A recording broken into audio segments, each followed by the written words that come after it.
that we got results like we got. From Arsenal, from now to the end of the season, it's about no regrets and 90 points. And if they can get there, do you know what? Then they have to hold their hands up and say City have been better. Mikel Arteta made a number of changes to the lineup before the match. What specific credit do you give him today? I think a good amount of credit. Yeah, I think the changes worked out great. Quite honestly, even if the changes wouldn't have been made, Chelsea was so poor, particularly in the first half, they probably would have been OK anyway. But why not? I think Lee Dixon said about it, likes the changes. Yeah, you shake it up when things aren't going so well. So that worked out particularly well. And they're back on track, you know, and after the last few results, it was in some ways a little difficult to see them getting back on track. But the way that they played, with a few changes, you know, players coming out, the only concern was with Gabriel. Yeah. You know, we know they're missing Saliba as a central defender.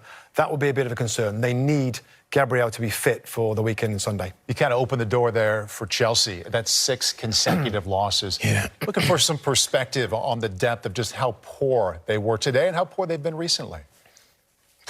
I'm going to the point of probably in Premier League history, this is the worst Chelsea team I've seen. Chelsea have been in London, the most successful club over the last 20-plus years. Silverware continues to come, whatever's happened in terms of team or manager or changes.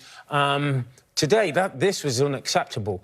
And there's something that I always used to think when I used to play was like, there's a fear about my position and am I going to stay in the team and I've got to work hard.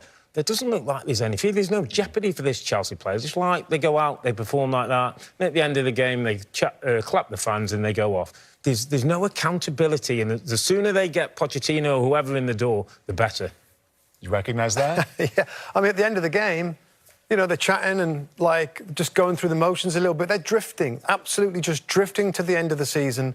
I mean, if it is going to be Mauricio Pochettino, what a difficult job to try and sift through who really wants to be there and wants to play. Noni Madueke, by the way, credit for him. Madueke, really, really bright, was unaffected by the malaise at Chelsea, did his work really well, was positive, worked back. He did great. Other than that, it was very